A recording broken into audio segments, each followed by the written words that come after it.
સુરતથી સામે આવ્યા છે કે જ્યાં કતારગામ બ્રિજ પર ગંભીર દુર્ઘટના થતા રહી ગઈ। એએમએનએસ કંપનીની બસ વળાંકમાં ડિવાઈડર પર ચડી ગઈ। સેફટી ગ્રીલના કારણે અકસ્માત થતા રહી ગયો હોવાનું સામે આવ્યું છે। તો બસ ડિવાઈડર પર ચડી અને એક ટાયર હવામાં લટક્યું। સદનસીબે આ ઘટનામાં કોઈ જાનહાનિ થઈ નથી। તો પોલીસે સમગ્ર મામલે ગુનો નોંધી તપાસ હાથ ધરી છે। વધુ અપડેટ્સ માટે સુરતથી અમારા સંવાદદાતા મનીષ ફોન લાઈન પર જોડાઈ ગયા છે। મનીષ, વારંવાર અકસ્માતની ઘટનાઓ બનતી હોય છે ત્યારે ફરી એકવાર અહીં કતારગામ બ્રિજ પર અકસ્માત સર્જાતા રહી ગયો છે। અપડેટ્સ?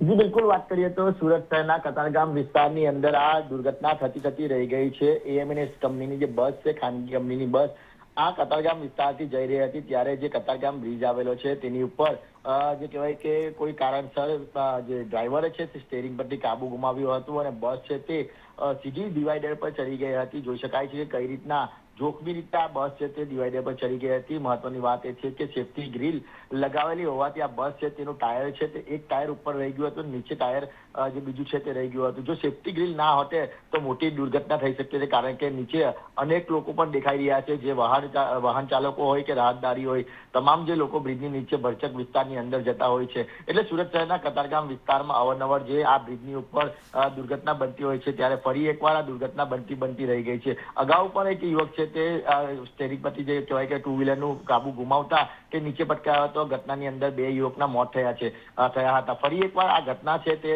ચેતવણી આપે છે, કારણ કે આ બ્રિજનો જે વળાંક છે તે ખૂબ જ જોખમીકારક હોય તે પ્રકારના જે વાતો છે તે લોકો કરી રહ્યા છે ત્યારે ફરી એકવાર સુરતના કતારગામ વિસ્તારમાં આ બ્રિજ ઉપર દુર્ઘટના બની છે। જી બિલકુલ મનીષ, માહિતી બદલ આભાર।